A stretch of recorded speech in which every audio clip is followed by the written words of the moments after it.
नौ मन दूध बटोर के टिपके किया विनाश, दूध फाट कांजी भया हुआ घृत का नाश। किसी ने 9 मन दूध इकट्ठा किया, लेकिन उसमें टिपका डाल दिया। टिपका यानी बूंद, अर्थ है खट्टी बूंद, कसैला। तो दूध फाट कांजी भया, वो दूध फट करके कांजी हो जाता है। फटे हुए दूध के पानी को कांजी कहते हैं। हुआ घृत का नाश, और उसमें जो घी था नष्ट हो गया। अन्योक्ति अलंकार में सद्गुरु ने ये साखी कही। अन्योक्ति अलंकार उनकी वाणी में बहुत है। प्रमा और प्रमाण,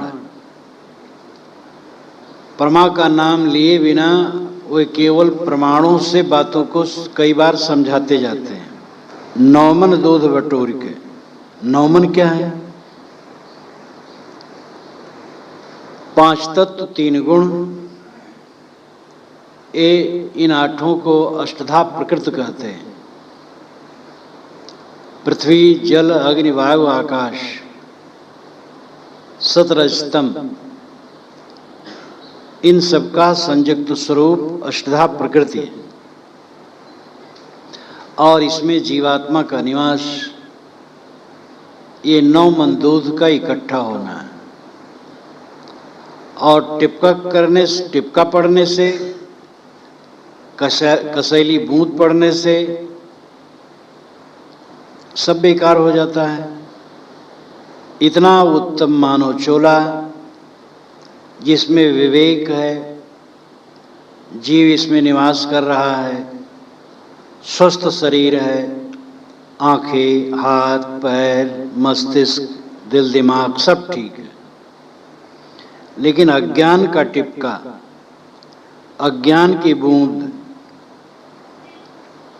उसमें पड़ जाने से सब बेकार हो जाता है। जिंदगी का फल मोक्ष है। मानव जीवन का फल न तो संतान है, न अधिक धन है, न कीर्ति है, न अन्य कुछ है। मानव जीवन का फल मोक्ष है। मोक्ष का अर्थ है इसी जीवन में रहते रहते पूर्ण तृप्ति, पूर्ण निर्भयता, पूर्ण शांति।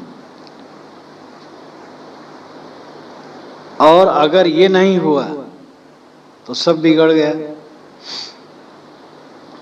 आदमी जिंदगी भर घुल घुल के जीता है, चिंता में, उद्वेग में, क्षोभ में, परेशानी में। सारी परेशानी उसके अज्ञान का फल है। और कुछ परेशानी नाम की कोई चीज नहीं है। जो है सो है।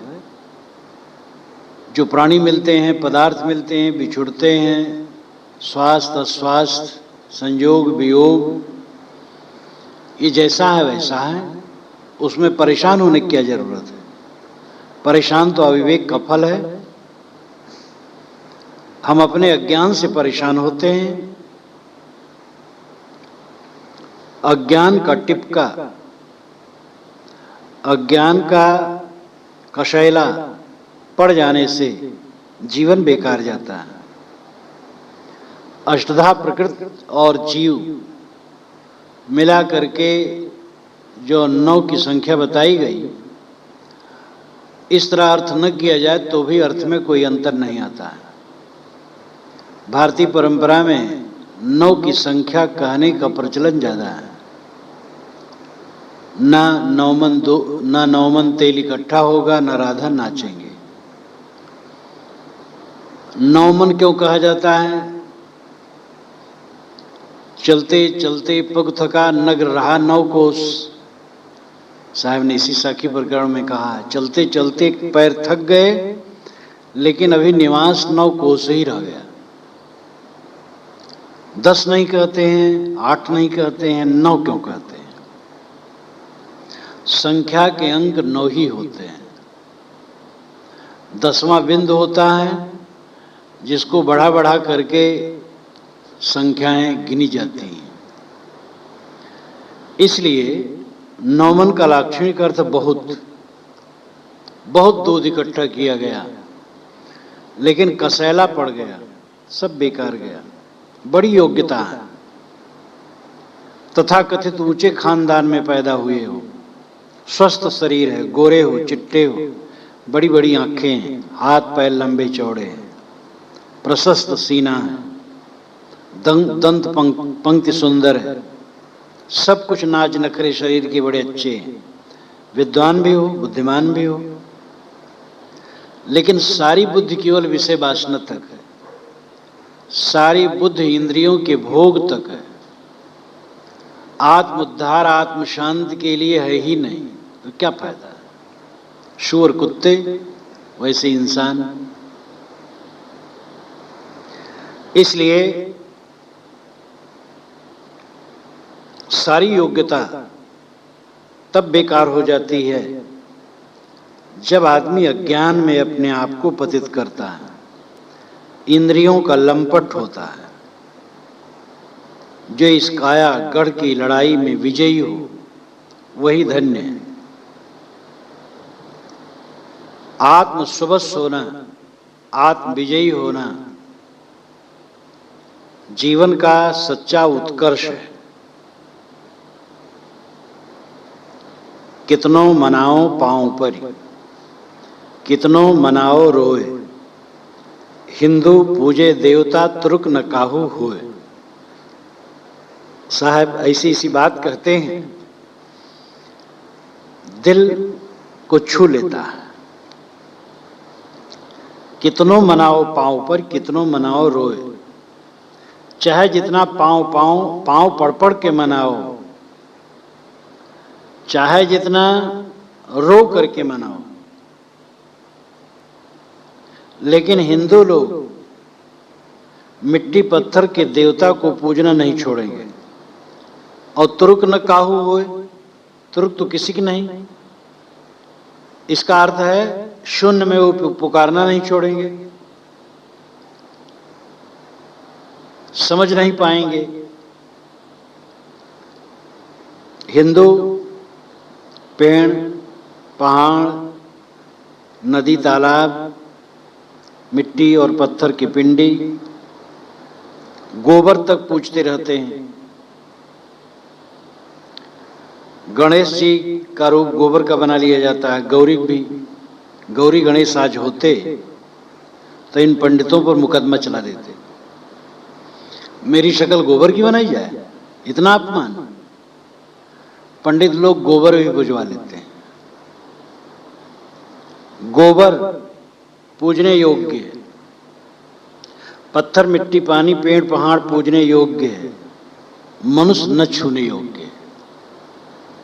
मनुष्य को नहीं छूना चाहिए, मनुष्य अछूत होता है। कितना दुर्भाग्य। क्या आदमी पत्थर से भी हीन है, पेड़ से भी हीन है? क्या आदमी निर्जीव पदार्थों से भी हीन है? आदमी की आदमियत हमने नहीं समझी, अपनी आत्मा का महत्व नहीं समझा। हम चैतन्य हैं, और जिसके सामने नाक रगड़ते वो बेजान है। वो अपने ऊपर बैठी हुई मक्खी को नहीं हाँक सकती, और वो खुद चुरा जाती है। मूर्तियां चुरा जाती हैं, विदेश में बिकती हैं, और उनके सामने नाक रगड़ करके हम भोग और मोक्ष मांगते हैं।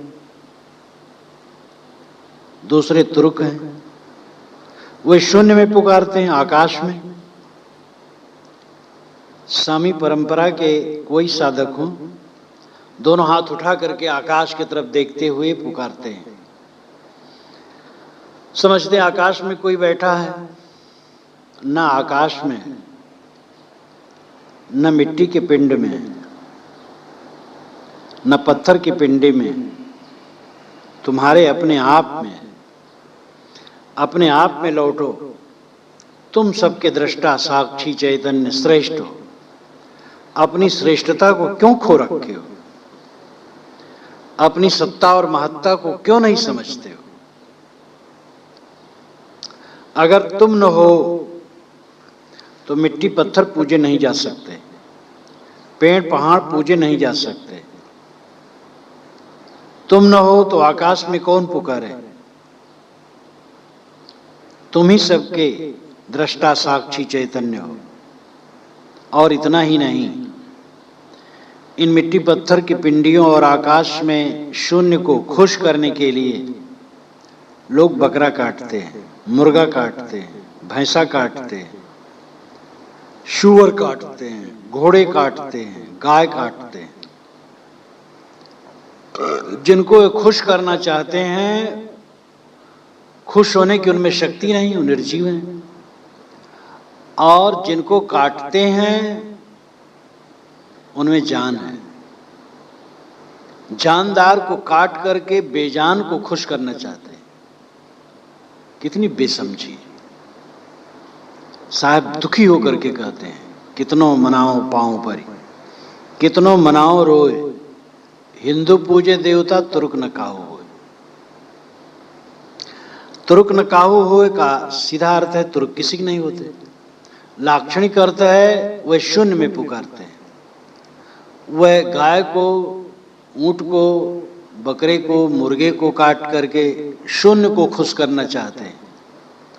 और हिंदू मिट्टी पत्थर के पिंडियों को खुश करना चाहते, बकरा मुर्गा काट करके। सोचते भी नहीं है जिनको हम खुश करना चाहते हैं वो खुश कैसे होंगे। खुश होने की शक्ति उनमें नहीं है। और जिसको हम काट देते हैं उनमें खुशी नाखुशी की शक्ति है। इतना तो समझना चाहिए। दोनों नहीं समझ रहे हैं। साहब के जमाने तो बड़ी जड़ता थी। भारत आजाद हुआ है तब से दशहरे में भैंसे कटने बंद हुए हैं। नहीं तो एक एक रजवाड़े यहाँ 50 भैंसे काट दिए जाते थे। पूरे विश्व में एक ही देश हिंदू धर्म का देश है, नेपाल। और वहां आज भी सैकड़ों भैंसे काट दिए जाते हैं दशहरे में। प्रतिदिन वहां के देव मंदिरों में कितने ऐसे देव मंदिर हैं, कटते रहते हैं। खुश करते हैं ईश्वर को, देवता को। साहब कहते हैं कुछ भी नहीं समझते ईश्वर देवता।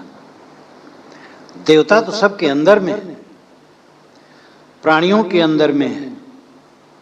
उसको दुख न देना चाहिए, लेकिन उसी को दुख दे करके बेजान को खुश करना चाहते हैं।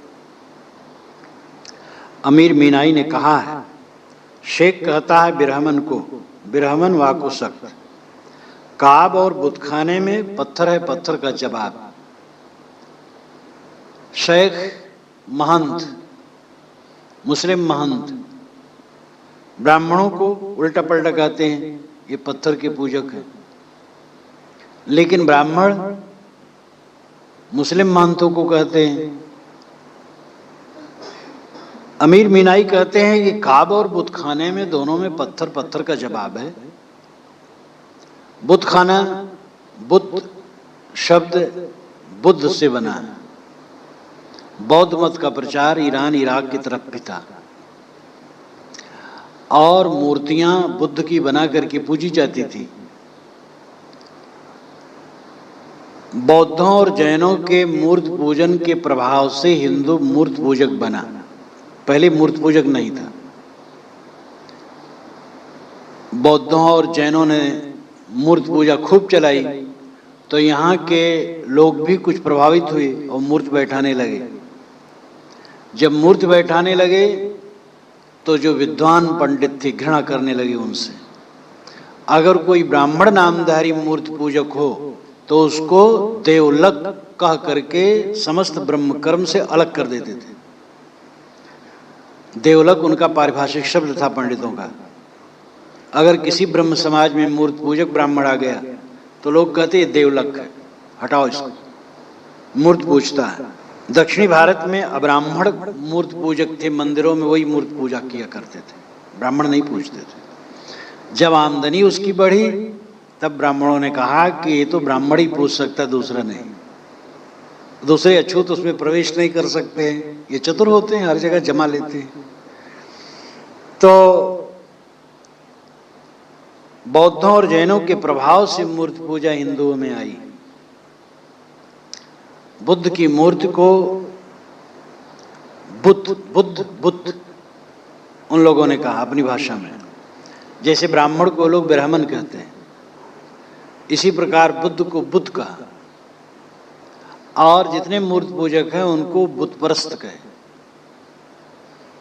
तो काबा और बुद्ध खाने में, काबा में और बुद्ध खाने में पत्थर पत्थर का जवाब है। जो मक्का है उसमें जो मस्जिद है काबा, तो उसमें एक परिक्रमा है, परिक्रमा में एक काला पत्थर है एक जगह चिपकाया हुआ, और उसको परिक्रमा करते समय लोग चूमते हैं। हजरत मोहम्मद भी उसे नहीं हटा सके, उसको हटाते तो फेल हो जाते हैं। आज भी वो पत्थर को मुसलमान चूमते हैं। तो अमीर मीनाई कहते हैं दोनों तो पत्थर पूजक हैं, क्यों मुसलमान लोग हिंदुओं को गाली देते हैं और हिंदू लोग मुसलमानों को? साहब कहते हैं हिंदू पूजे देवता तुर्क न काहू होए। हिंदू मुसलमान दोनों आत्मज्ञान समझना नहीं चाहते। हिंदू शब्द ईरानियों ने दिया, ईरानी लोगों ने सिंध नदी को हिंद नदी कहा, इस देश को हिंद देश, यहाँ के लोगों को हिंदू। और ये शब्द आज से कोई 2400-2500 वर्ष पूर्व से प्रचलित हुआ। तुर्क शब्द पर हम विचार कर लें,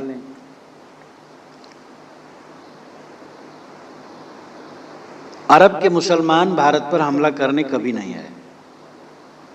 थोड़े मुसलमान आए थे और वह गुजरात के पश्चिम इलाके में ही थोड़ा बस गए थे, बस। तुर्क जिसे हम कहते हैं, ये रूस और चीन के दक्षिणी हिस्से में रहने वाले, रूस में एक कजाकिस्तान है और चीन में सिंकियांग, ये दो क्षेत्र हैं। इसमें तुर्क रहते थे। तुर्क बड़े बर्बर होते थे, हट्टे कट्टे और बड़े लड़ाकू। हजरत मोहम्मद के जीवन काल में ही जो अरब से पश्चिम है इराक देश, वो मुसलमान हो गया था। उनके निधन के पश्चात इराक से पूरब जो ईरान है वो भी मुसलमान हो गया। तो तुर्क लोग मुसलमानों की मस्जिदें फूंक देते थे, मुसलमानों को कत्लेआम करते थे। तुर्क से मुसलमान लोग बहुत परेशान थे। तब मुसलमानों ने एक अलग सेना बनाई जिसको गाजी कहा, वीर, और उनको छूट दी कि लूट मार में जितना धन पाओ तुम्हारा है। तुर्कों से वो मुकाबला करने लगे। धीरे धीरे तुर्क मुसलमान हो गए, मुसलमान होते गए। जो मुसलमान होते गए तो फिर मुसलमानियत फैलाने के लिए वह चारों तरफ हमला करने लगे। उन्हीं तुर्कों में महमूद जो गजनी का था, उसने 17 हमले भारत पर किए थे। सम्मिलित भारत और अफगानिस्तान के बीच में खैबर दर्रा, सम्मिलित हिंदुस्तान का मतलब है पाकिस्तान हिंदुस्तान मिलाकर। पाकिस्तान बांग्लादेश हिंदुस्तान का ही अंश है। तो हिंदुस्तान का जो पश्चिमी छोर है और अफगानिस्तान का पूर्वी छोर है, उस बीच में खैबर दर्रा कहा जाता है, कुल 18 फीट चौड़ा है और ऊंची ऊंची दीवारें पर्वत की खड़ी, हमला होना असंभव है उधर से। बस वही एक दरवाजा है खैबर दर्रा, उसी से सारे हमले हुए हैं। हिंदुओं में संगठन नहीं था उस समय। चंद्रगुप्त मौर्य इत्यादि के समय में संगठन था। तो काबुल तक, अफगानिस्तान तक भारत के राज्य में सम्मिलित था। आगे चल करके हिंदू राजवाड़े विघटित हो गए और इनका कोई संयुक्त अधिवेशन नहीं होता था, संयुक्त ऑफिस नहीं थी कि कोई ऐसा देश रक्षा के लिए काम करें। तो अफगानिस्तान के तरफ से खैबर दर्रे से हमले होते थे। जितने हमलावर आए सब उसी तरफ से आए। अफगानिस्तान में गजनी एक जगह है, वहीं पर महमूद रहता था और अपने आप को उसने बादशाह घोषित कर दिया, इसलिए सुल्तान महमूद गजनवी, गजनी का रहने वाला होने से कहा जाने लगा।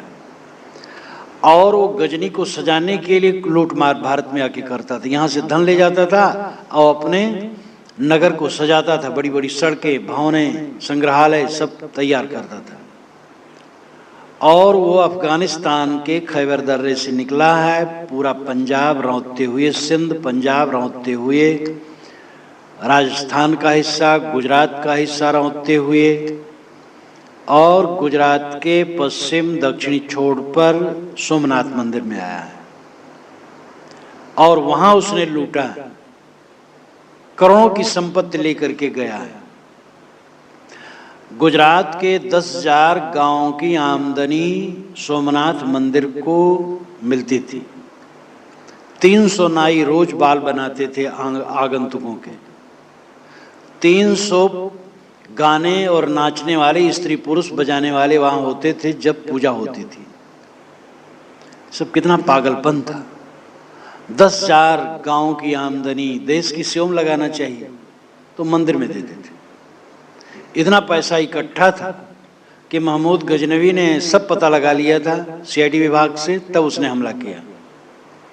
जहां पर 300 नचैये गवैये मंदिर में, उस मंदिर की दशा क्या होगी। देवदासियां मंदिरों में रहती ही थी। तो ये सब चरित्रहीनता के कारण हिंदू समाज बहुत गिरा। इतनी दूर तक वो महमूद गजनवी, और वो जमाना नहीं था कि हवाई जहाज से आ गया, गाड़ी छकड़ों पर, रथों पर आया, मोटर कार भी नहीं थी। आया, लूटा, रौंदा, धन लाद करके गया चुपचाप, कोई नहीं बोला। और उस जमाने में वेदांत और कर्मकांड पर लिखने वाले पंडित कई थे जिनका इतिहास है, लेकिन कहीं किसी ने एक हर्फ नहीं लिखा कि महमूद गजनवी क्यों सफल हुआ, भारत क्यों हारा। लिखते तो कम से कम पीछे सावधानी होती। इतनी चेतना नहीं थी। ये दुर्भाग्य। तो उसी के पश्चात गोर एक स्थान है अफगानिस्तान में, वहां का मोहम्मद गोरी जो आया था दिल्ली की तरफ, और तराइन में लड़ाई हुई थी, हार गया था, फिर लौट करके आया और पृथ्वीराज पर विजयी हुआ। तब से तुर्क यहाँ रजवाड़े हुए। मोहम्मद गोरी भी तुर्क था, महमूद गजनवी भी तुर्क था। ये तुर्कों का ही राज्य भारत में फैला। तुर्क यहाँ के लोगों को मुसलमान बनाए, लेकिन यहाँ के मुसलमानों को छोटा समझते थे, अपने को श्रेष्ठ। धीरे धीरे वो अंतर खत्म हुआ। इसलिए भारतवर्ष में हिंदू तुर्क कहा जाने लगा। कभी शायद बार बार हिंदू तुर्क कहा। तुर्किया नाई, तुर्किया धोबी, तुर्किया तेली उत्तरी भारत में होते हैं। मुसलमान तेली लोग नहीं कहते, तुर्किया। बारंबार साहब हिंदू तुर्क कहते हैं। तुर्क ये मूल रूप में मुसलमान नहीं थे और अरब के नहीं थे। ये कजाकिस्तान और सिंकियांग जो रूस और चीन में पड़ता, उधर के थे। और इन्होंने ही मुसलमान मत स्वीकार करके भारत पर हमले किए और लूटा पाटा राज कायम किए।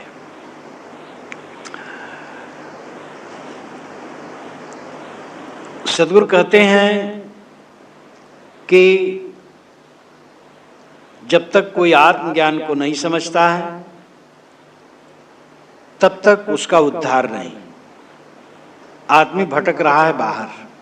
मानुष तेरा गुण बड़ा, मांस न आवे काज, हाड़ न होते आभण तुचा न बाजन बाज। ऐ मनुष्य, तुम्हारे सद्गुणों की विशेषता है। तुम्हारा मांस किसी के काम में नहीं आता है, तुम्हारी हड्डी का गहना नहीं बनता, तुम्हारे चाम का बाजा नहीं बनता। मनुष्य शरीर की विशेषता उसके सद्गुणों में।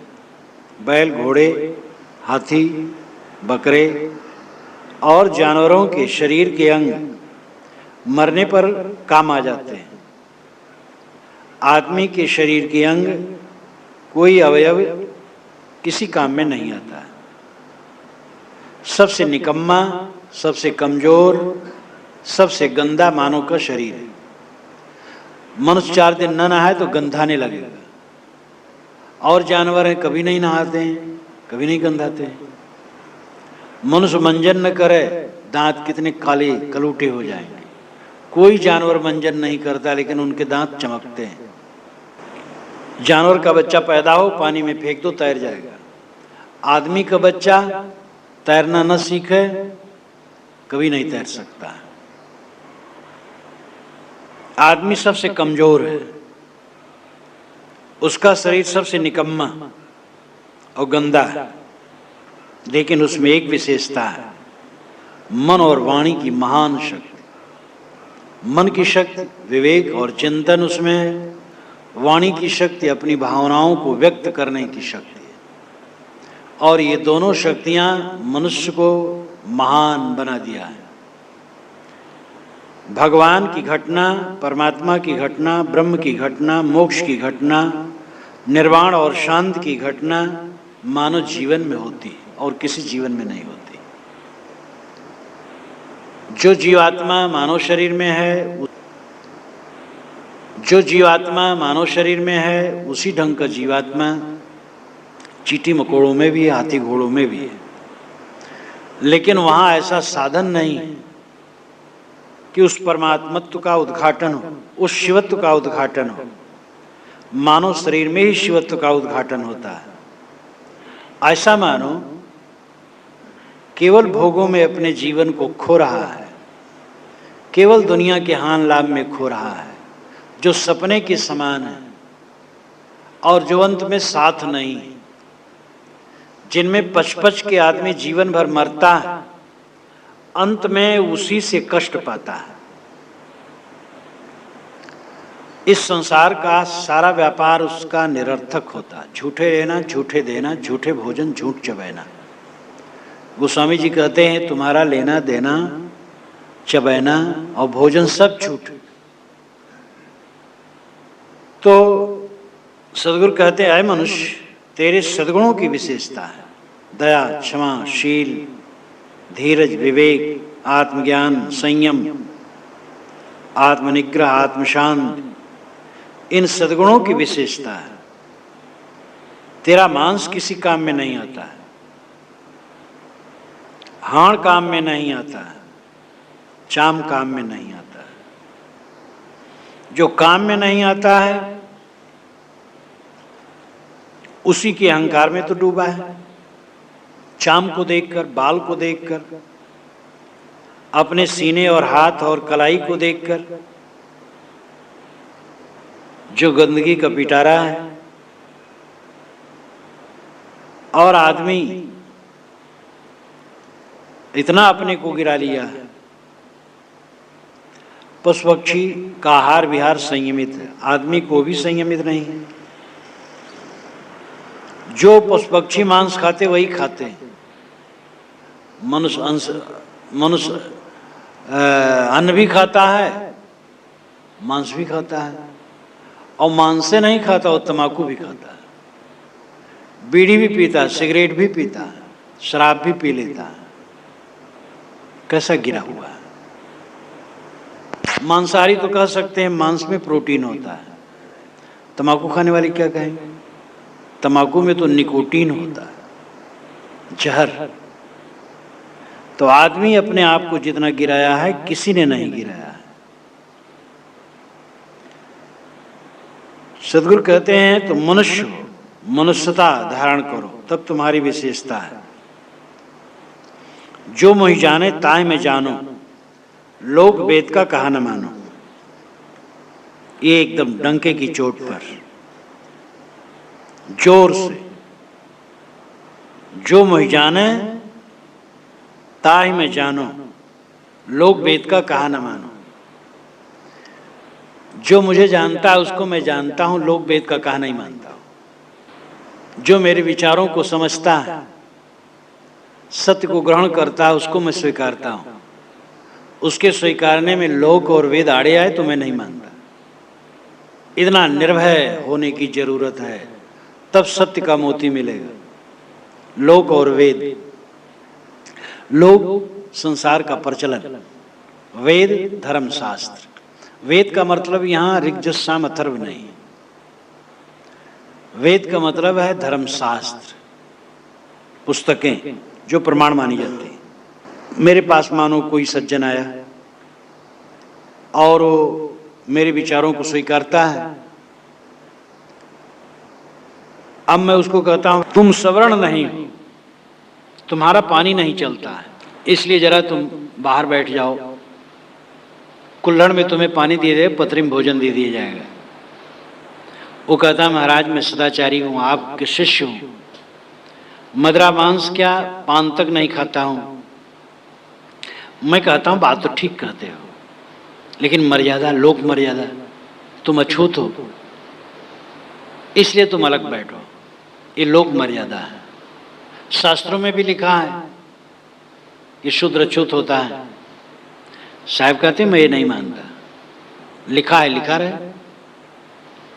और लोक मर्यादा ऐसा लोग बना रख के उसको मैं नहीं मानता। आदमी शुद्ध है, पवित्र है, तो अछूत कैसे है? एक सवर्ण है, मांस खाता है, तो ग्रहण कैसे किया जाए उसको?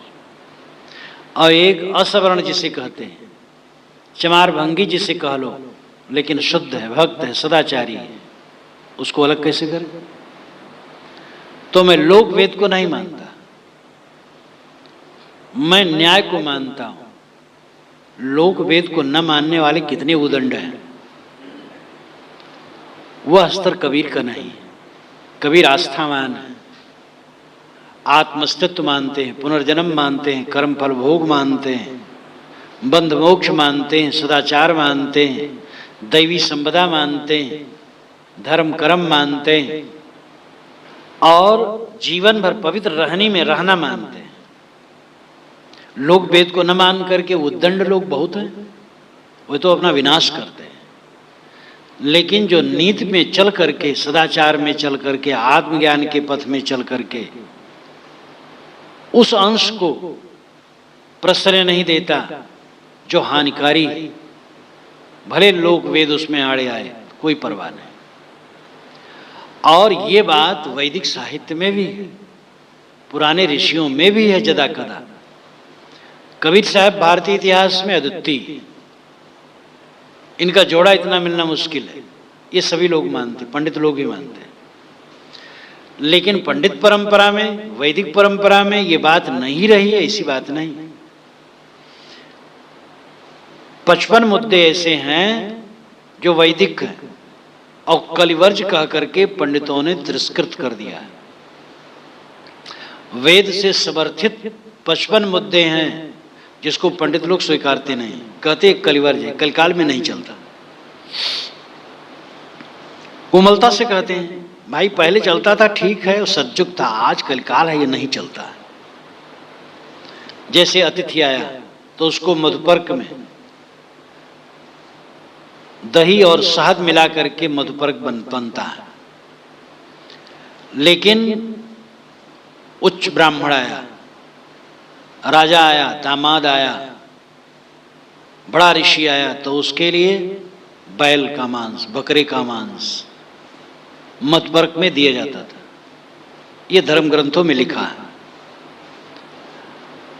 पंडितों ने कहा ठीक है, 1000 वर्षों से पंडितों ने कहा ठीक है, वो सज्जुग था तब चलता था, आज ये नहीं चलेगा, कलिवर्ज है।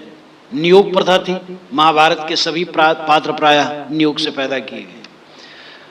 1000 वर्षों से पंडितों ने कहा कि नियोग ठीक नहीं है। उस जमाना वो जमाना था, सज्जुग था, ये कलयुग है, ये कलिवर्ज है इस समय। ऐसे 55 मुद्दे हैं, पंडितों ने कलिवर्ज कह करके उसका परित्याग कर दिया। ये उदारता है पंडितों की।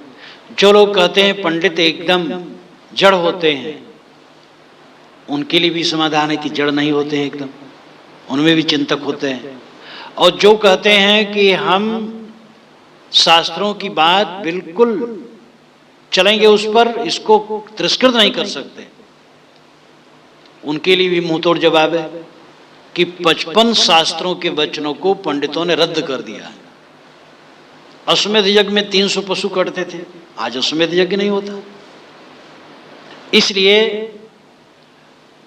पंडितों का भी चिंतन इस ढंग के था। और सभी मतों में मोहम्मद साहब ने अपनी परंपरा के विरोध में 350 मूर्तियां तोड़ करके फेंकवा दी और नया चलाया।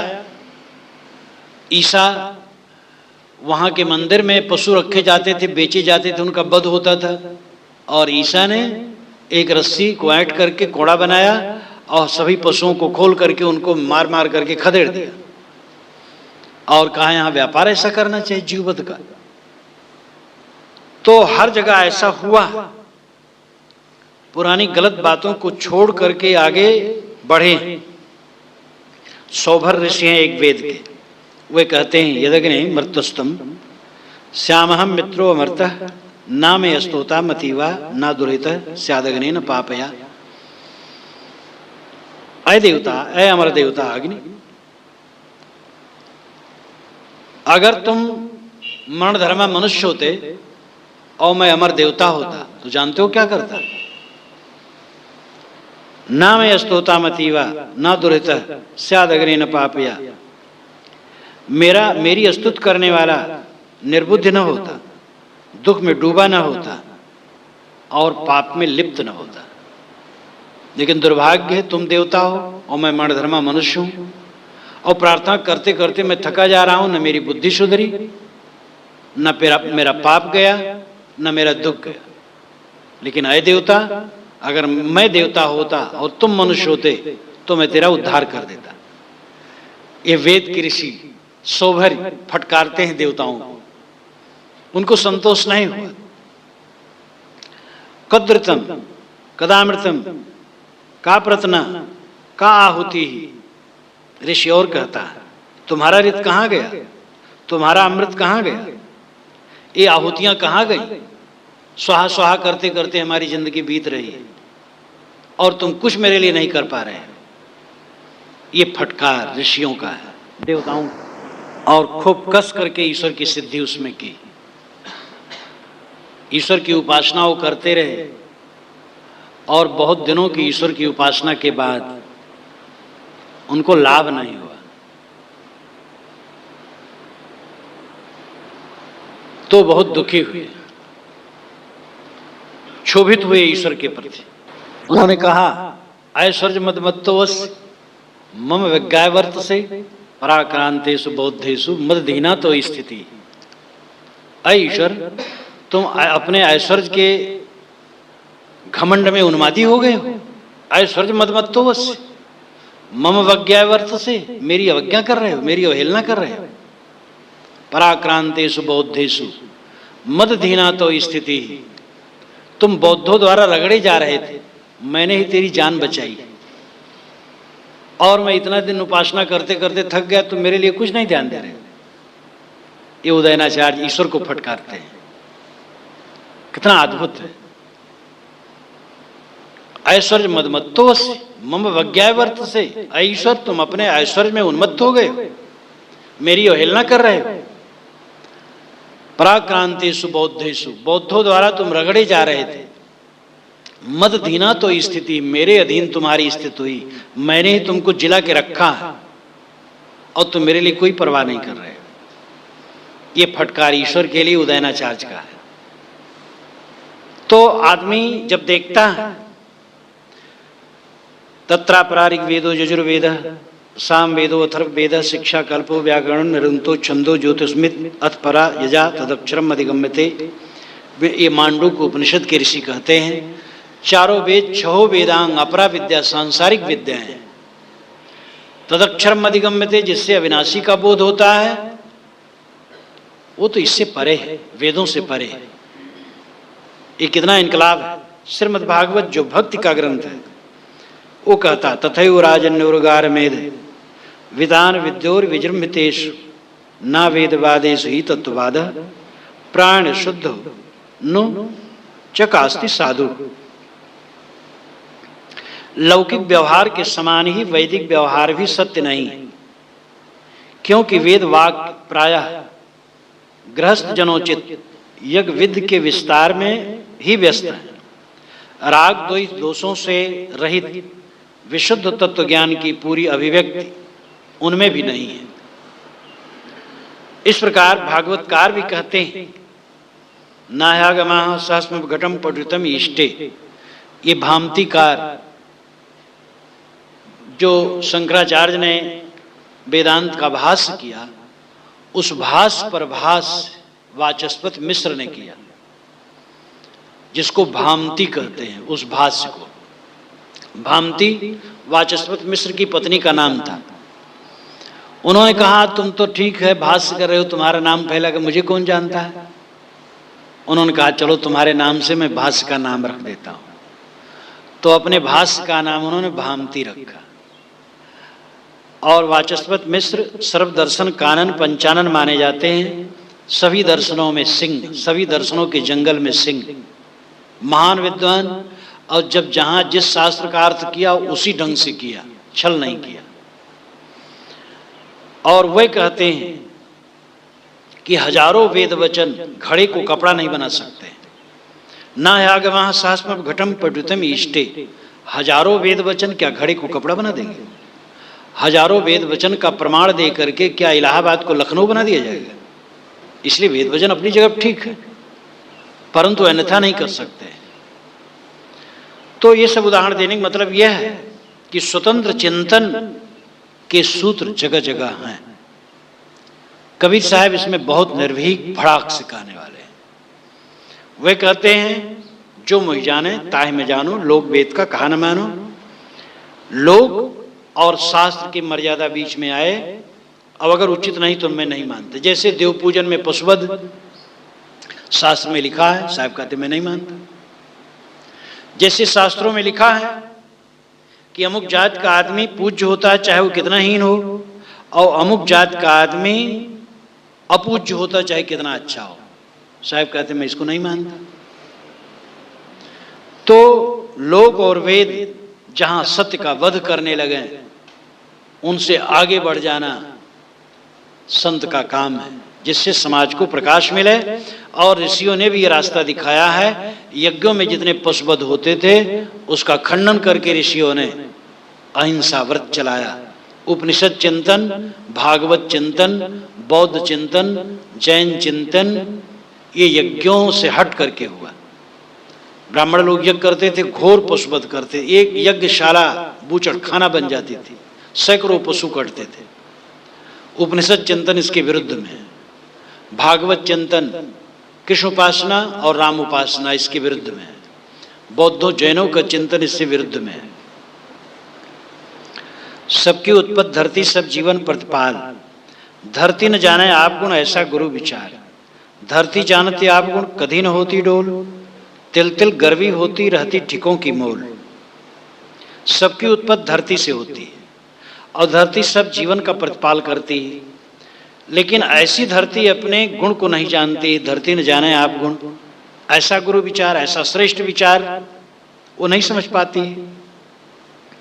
धरती जानत आप गुण, अगर धरती अपने गुण को जानती कभी न होती डोल। तो कभी डोल भूचाल क्यों आता? भूचाल क्यों आती? भूचाल आती है और पृथ्वी डगमगा जाती है। धरती अपने महत्व को नहीं समझती, इसलिए भूचाल आती है। तिल तिल गर्वी होती। तिल तिल नाम सर्वांग वजनदार रहती, रहत ठिकों की मोल। ठीक अपने कायदे में रहती, अपने मोल में अपनी कीमत को समझती धरती। ये भी अन्योक्ति अलंकार में है। प्रमा जीव है, प्रमाण धरती है। प्रमा का नाम साहब नहीं लेते हैं, प्रमाण ही से अपनी बात कहते हैं। देखो धरती, वन वृक्ष वनस्पति, अन्न फल कंद कोयला पत्थर सोना अनेक रत्न अनेक धात पेट्रोल तेल सब पृथ्वी से पैदा होते हैं और पृथ्वी सबका प्रतिपालन करती है। इसलिए इसको माता भी कहा जाता है। इतना मूल्यवान पृथ्वी लेकिन अपने गुण को नहीं समझती है, इसलिए भूचाल आ जाती है और परेशान हो जाती है। ये तो आलंकारिक कथन है। धरती का मतलब जीव, जो धारण करे वो धरती। सारे विज्ञान को कौन धारण करता है? सारे ज्ञान को कौन धारण करता है? जीव। वेद किसने बनाए? कुरान किसने बनाया? बाइबल किसने बनाई? जिंदा वेस्ता किसने बनाया? जीव ने। ज्ञान विज्ञान का शोधन किसने किया? जीव ने। ये हवाई जहाज, मोटर गाड़ी किसने बनाया? जीव ने। ईश्वर ब्रह्म परमात्मा आत्मा बंध मोक्ष कर्म फल भोग, ये सब का निर्धारण किसने किया? जीव ने। सारे ज्ञान विज्ञान का स्रोत, प्रतिष्ठापक, आधारभूम जीव है। लेकिन जीव अपने गुण को नहीं जानता है और इसीलिए वो डोल चंचल होता है। रूप देख करके फिसल गया, शब्द में फिसल गया, स्पर्श में फिसल गया, स्वाद में फिसल गया, तमाम भ्रांतियों में फिसल गया, भूत प्रेत देवी देवता के चक्कर में भटकता है। अच्छे अच्छे पढ़े लिखे लोग पीरों के कब्रों पर जाकर के सर पटकते हैं कि महाराज ब्रह्म राक्षस हमारा पकड़ लो। ब्राह्मण घर में अगर कोई पेड़ से गिर के मर जाए तो ब्रह्म राक्षस होता है, पानी आग में तो ब्रह्म राक्षस होता है। ब्राह्मण के घर के भूत का नाम ब्रह्म राक्षस है। और उसके अलावा जो कोई मरे और भूत हो तो भूत है। तो भूत को पकड़ने के लिए, ब्रह्म राक्षस को पकड़ने के लिए मैरवा हरिराम बाबा, वहां ब्रह्म राक्षस पकड़ा जाता है। मैं भी जब तकलीफ में होता था घर में, 2-3 बार मुझे बीमारी हुई थी 18 वर्ष की पूर्व उम्र में, तो मैं पिताजी से कहूँ पिताजी ले चलिए मैरवा हरिराम बाबा है, ये ब्रह्म राक्षस मुझे लगा पकड़वा दीजिए। तो कहे हाँ अच्छा ले चलेंगे। कभी नहीं ले गए। इतने में कबीर साहब का बीजक मिल गया, तो बीजक ने ब्रह्म राक्षस को पकड़ लिया और सब भ्रांति कट गई। ब्रह्म राक्षस पता नहीं कहाँ गया, भूत प्रेत पता नहीं कहाँ गए। ये सब मन की भ्रांतियां, भूत प्रेत ब्रह्म राक्षस। ब्रह्म आत्मा स्वयं स्वरूप है, तुम्हारा स्वरूप है, और कोई ब्रह्म राक्षस नहीं जो तुम्हें पकड़ करके दबोच दे। ये जीव अगर अपने महत्व को समझे तो तिल तिल गर्वा, सर्वांग वजनदार, इंद्रियों को संयम में रखे, मन को संयम में रखे, कहीं विचलित न हो, कहीं भटकाव में न आए और कभी फिसलन इसे न हो, लेकिन अपने महत्व को नहीं समझता है। आत्मानं चेद विजानीयात अयमस्मीत पुरुष किमिच्छन्न कस्य कामाय शरीर मन संजरेत। बृहदारण्यक उपनिषद में ऋषि कहते हैं आत्मानं चेद विजानीयात अयमस्मीत पुरुष, अयम अस्मि, यह है, यह आत्मा, यह पुरुष, यह स्वयं स्वरूप है। ऐसा जिसने समझ लिया, किमिच्छन्न कस्य कामाय, किस इच्छा के बस होकर, किस कामना के बस होकर, शरीरम अनुसंजरेत, शरीर के पीछे पीछे चलकर जन्म मरण का बुखार चढ़ाए रखे। जिसने समझ लिया कि मैं आत्मा हूं, मैं पुरुष हूं, मैं चेतन हूं, मैं शिव हूं, कल्याण स्वरूप हूं, अब किस वासना और किस इच्छा से ये जन्म मरण का बुखार चढ़ाए रखे? कौन आवश्यकता रह गई शरीर का अहंकार रखने के लिए? तो अपने आप के महत्व को न समझने से सारी दुर्दशा है। अपने महत्व को समझो। जहिया कृतम ना हता धरती हती न नीर, उत्पत्त परले ना हती तब की कहें कबीर। साहब कहते मान लो किसी दिन कृतम नहीं था, जहिया जब कृतम कृत्रिम बनावटी जगत नहीं था। धरती हती न नीर, धरती नहीं थी, नीर पानी नहीं था, उत्पत्त प्रलय ना हती, उत्पत्त और प्रलय भी नहीं था, तब की कहें कबीर। साहब कहते मैं तब की बात कहता हूं। तब क्या था? हिंदू कहाँ था, मुसलमान कहाँ था, वेद कहाँ था, कुरान कहाँ था, बाइबल कहाँ थी, जिंदा वेस्ता कहाँ था, राम और कृष्ण कहाँ थे, मोहम्मद और ईसा कहाँ थे? साहब ये बताना चाहते हैं कि सभी मजहब वाले मानते हैं कि हमारा राह खुदाई है और दूसरे की राह पतनपंथी है। कल्याण का रास्ता हमारा संप्रदाय है। सत्य के सामने हम हैं। हमारा सिद्धांत, हमारा महापुरुष, हमारी किताब ईश्वरी, बाकी की अनुश्वरी। हम आस्तिक हैं, दूसरे नास्तिक हैं। हम दीनदार हैं, दूसरे बेदीन हैं। वैदिक अपने आप को आस्तिक मानते हैं, लेकिन वैदिकों में स्वामी शंकर वैष्णव को अवैदिक कहते हैं। 5 रात वैष्णव अवैदिक, लेकिन वैष्णव लोग शंकराचार्य को प्रच्छन्न बौद्ध, छिपा हुआ बौद्ध नास्तिक कहते हैं। स्वामी दयानंद सरस्वती इन दोनों को नास्तिक कहते हैं। तो दोनों मिलकर के स्वामी दयानंद को नास्तिक कहते हैं। कैसा आश्चर्य है। मुसलमान कहते हैं कि राह खुदा केवल इस्लाम है, दीन इस्लाम है। जो इस्लाम को न माने उसको नरक की आग में जलना है।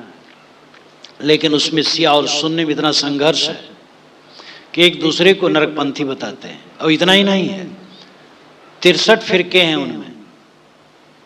हर फिरका कहता है कि हम ही स्वर्ग में जाएंगे, दूसरे सब नरक में जाएंगे। यही बात और जगह भी है। बौद्धों में, जैनों में, कबीरपंथियों में अनेक शाखाएं हो गई। हर जगह की ये लीला, अहंकार राजा सबके दिमाग पर आकर के बैठ जाता है। साहब कहते ये सब धोखा है। साहब स्वयं तो जगत अनाज मानते हैं। इस 7वीं रामायणी में इसका पूरा विवरण है। वो ये कहते हैं कि तुम लोग तो मानते हो कि जगत पहले नहीं था। जगत पहले नहीं था या था भी, तो भी इस्लाम कब से? 1400 वर्षों से। हिंदू शब्द 2500 वर्षों से। आजकल के हिंदू समाज में जितनी पूजा पद्धतियां हैं सब करीब करीब अवैदिक हैं। राम की उपासना, कृष्ण की उपासना, गणेश की उपासना, शिवलिंगी की उपासना, जगदम्बा की उपासना कहीं वैदिक नहीं है। वैदिक उपासनाएं आज लुप्त है। वैदिक उपासना की भी एक सीमा है। उसके पहले वैदिक उपासना न रही होगी। कबीरपंथ की उपासना की एक सीमा है, 500 वर्ष के पूर्व वो नहीं थी। जैनों बौद्धों की एक सीमा है।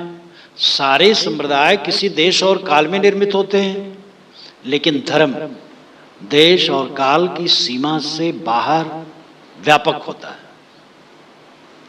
वो एक सीमाबद्ध चीज नहीं है।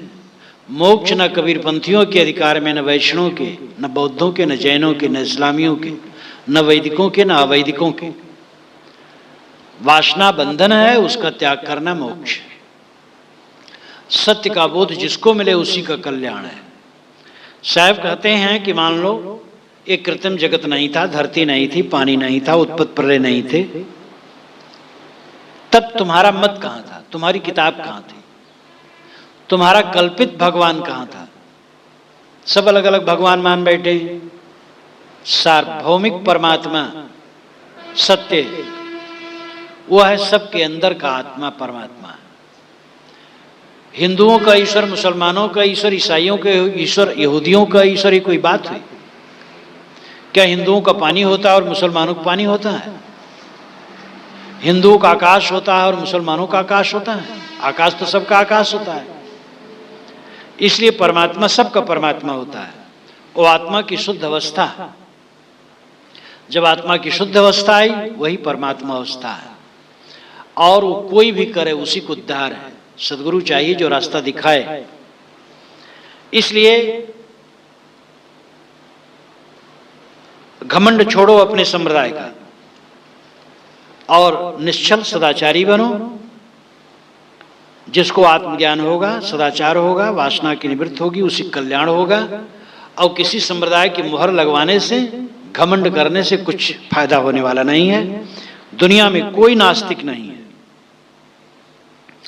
दुनिया में कोई बेदीन नहीं है। ये हमें समझना चाहिए। नास्तिक कौन, इसलिए लिखा गया। वो कबीर दर्शन में भी अलग पुस्तक भी है, और उसमें पढ़ करके आप स्वयं विचारिए। नास्तिक कहने वालों की दृष्टि से तो दुनिया में कोई आस्तिक है ही नहीं। हमारे ख्याल से आप नास्तिक हैं, आपके ख्याल से मैं नास्तिक हूं। जैसे 3 नमाजी नमाज पढ़ते थे, नमाज पढ़ते पढ़ते एक बोल दिया, दूसरे ने कहा यार नमाज पढ़ते बोला नहीं जाता है, तीसरे ने कहा तुम भी तो बोल दिए, तो चौथा अलग बैठा था, कहा महर्षि आप भी तो बोल दिए। तो हम आपको कहते, आप हमें कहते हैं, तो सब मिलकर के सब नास्तिक, कोई आस्तिक नहीं रहा। नास्तिक शब्द संकुचित दिल वालों के हृदय की संकुचितता है। दूसरे मत वालों के लिए नास्तिक शब्द गाली है जो क्षुद्र हृदय वालों के द्वारा गढ़ी गई है, और नास्तिक दुनिया में कोई नहीं। लोग कहते मार्क्स नास्तिक है, वो आत्मा परमात्मा नहीं मानता है, इसलिए उसके उपदेश से बड़ा रक्तपात हुआ। आत्मा परमात्मा मानने वाले धार्मिकों के उपदेश से जितना रक्तपात हुआ है, मार्क्स के उपदेश से उतना रक्तपात नहीं हुआ है। महाभारत पढ़िए, गीता के उपदेश से जो युद्ध हुआ, और उस युद्ध में जितने लोग मारे गए उनकी संख्या महाभारत में लिखी है।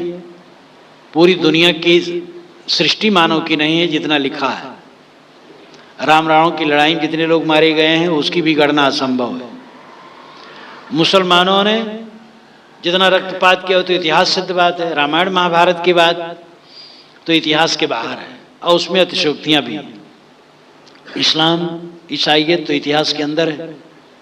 और इन लोगों ने जो आत्मा परमात्मा के नाम पर और धर्म के नाम पर रक्त बहाया है, मार्क्सवाद ने उसका 10वां हिस्सा भी नहीं बहाया है। तो आत्मा परमात्मा मानने वालों ने बहुत रक्त बहाया है। मार्क्स आत्मा परमात्मा नहीं मानते थे इसलिए वो नास्तिक है, ये कहना गलत है। जो पत्थर को पूजे आस्तिक है, जो शून्य को पुकारे वो आस्तिक है, और जो मनुष्य की रोजी रोटी के लिए क्रांति करे वो नास्तिक कैसे है? पत्थर में भगवान दिखता है, शून्य में भगवान दिखता है, तो क्या इंसान में भगवान नहीं है? हिंदू परंपरा मूर्तियों में भगवान मान लेती है। सामी परंपरा जिसमें यहूदी ईसाई इस्लामी है वो शून्य में भगवान मानते हैं। मार्क्स मनुष्य में भगवान मानता है और कहता है कि एक आदमी खा खा के मरे और एक आदमी खाने के न हो, ये अनुचित है। तो क्या बुरा है? वेद व्यास ने भी श्रीमद् भागवत में कहा, यावत भ्रियत जठरम तावत सत्वम हि देहिनाम अधिकम यो अभिमन्यत शास्त्रेनो दंडमर्हत्। जितने में देहधारियों का पेट भर जाए उतने पर ही उनका अधिकार है। इससे अधिक पर जो अपना अधिकार मानता हो चोर, उसको दंड मिलना चाहिए। मार्क्स नास्तिक कैसे है? दुनिया में एक व्यक्ति नास्तिक नहीं है। जो नैतिकता को न माने वो नास्तिक। चोर भी नैतिकता को मानते हैं। जब चोरी का माल बांटते तो कहते भाई ईमानदारी से बांटना, तो चोरों में भी नैतिकता होती है। इसलिए ये कहना अमुक नास्तिक है अपना छिछलापन है, कोई नास्तिक नहीं। उदार बनो। साहब कहते अपने मत का घमंड छोड़ो। हमारा जो पूज्य हो अवतार है, हमारा पूज्य पैगंबर है, हमारा पूज्य ईश्वर पुत्र है, इसलिए हमारे रास्ते चले वो आस्तिक, दूसरा नास्तिक। इसी से वो आपस में ही आस्तिक नास्तिक हो गए, सब के सब नास्तिक हो गए। हमारी किताब ईश्वरी, दूसरे की अनिश्वरी, इसी में सब के सब कट गए। तो ये सब अहंकार है। जितने महापुरुष सब पूज्य हैं, जितने ग्रंथ सब आदरणीय हैं, जितने संप्रदाय हैं सब आदरणीय हैं। अपने संप्रदाय के नियमों के अनुसार चलो और दूसरे के संप्रदाय के नियमों को आदर दो। सदाचार का पालन करो, आत्मज्ञान प्राप्त करो, वासना का त्याग करो, मोह का त्याग करो। इसी में कल्याण है। और सबके साथ भाईचारे का बर्ताव करो।